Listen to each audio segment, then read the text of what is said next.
welcome back to Coffee with the Authors. I'm Mark Parsons, this is Wendelin Van Draanen. We are traditionally published authors trying to help you decode the craft and business of writing. And this is kind of more of a business end of things, but we're going to talk about the various markets that are available to us. If you look online, you can tell there's a little bit of confusion about this. It almost seems like there are two general markets you can write to. It's either going to be Big Five or self-published.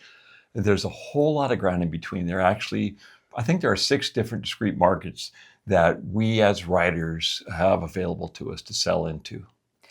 For starters, they're the Big Five that everybody always talks about. The Big Five are Penguin Random House, HarperCollins, Simon, Hachette, and Macmillan. Those are the Big Five, and you most likely need an agent to have a book placed at one of those.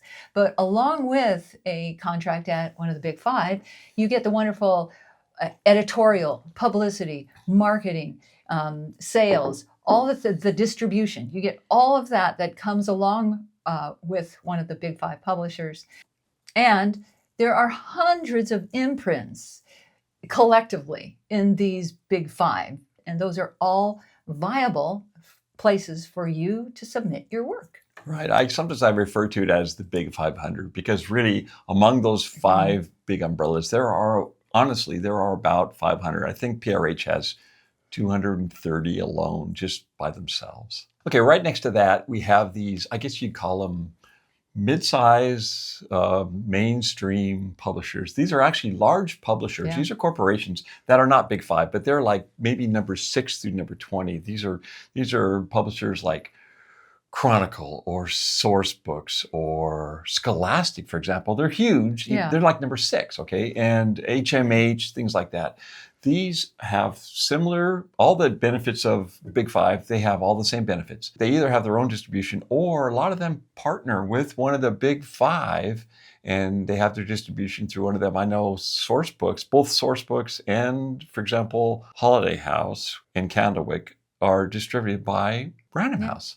So they have basically all the same thing. So there's really, in my mind, there's no difference between someone that's the 8th largest publisher in the country and someone that's the largest publisher in the country. They all kind of have those same things. And they all also, one thing they share with Big Five is they each have many imprints underneath that umbrella. Right. So I hope that kind of expands your view on when people talk about the Big Five or even, the not so Big Five, which are still 20. Very big. Yeah. That there are a lot of possibilities out there for you for traditional publishing. There are also university presses. Those are great for biographical, historical, academic writing.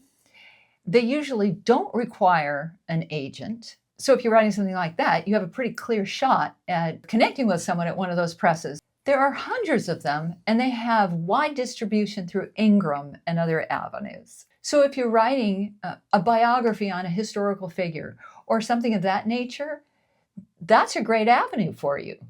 And then we have indie publishers, which are not to be confused with indie author. Indie author generally refers to self-publishing.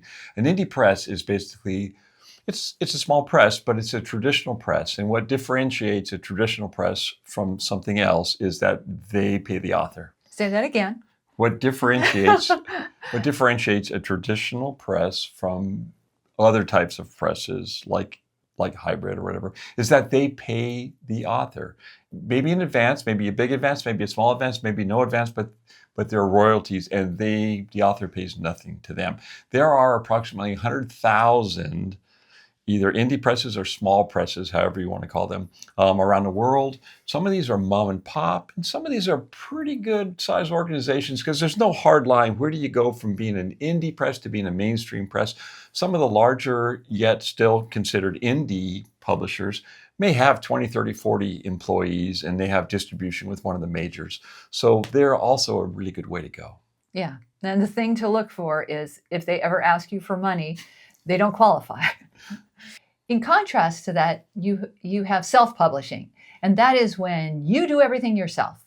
You write it, you do the artwork, you pay for everything to get it out there into the world, usually in an online format and also sometimes in a physical format, but it all falls on your shoulders to put together and in your pocketbook to put it together. Right, and a lot of times the indie author doesn't necessarily do everything themselves, but they have to make sure it gets done. Yeah. They're kind of a general contractor on their own book. Maybe they write it, and then ideally you hire a freelance editor to look at it, maybe a copy editor. Maybe you hire an artist to create a cover for you. Maybe if you haven't done it before, you hire someone who can help you format it electronically, to, for KDP or whatever. And you then you do all the marketing, sales, distribution, all that stuff yourself. Finally, we have hybrid publishers. And to me, the real litmus test or nuts and bolts definition of a hybrid publisher is they make their money off of authors instead of book sales. It's really that cut and dried. They offer a lot of different services. They offer editing and cover design and sales and marketing and distribution and all this other stuff.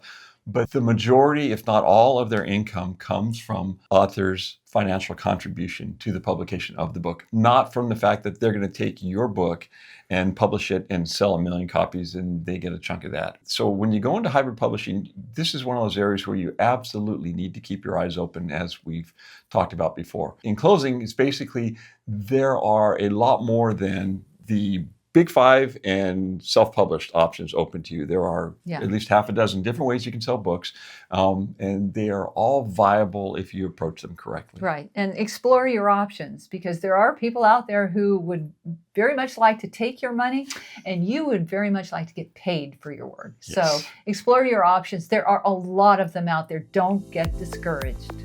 Thanks for stopping by to have a quick cup of coffee or tea with us. We appreciate that you did. We're happy to read any of your comments, get your input, so please leave those in the comment section.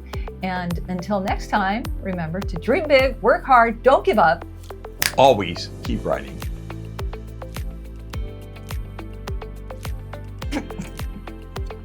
Sorry, I don't know how to drink tea.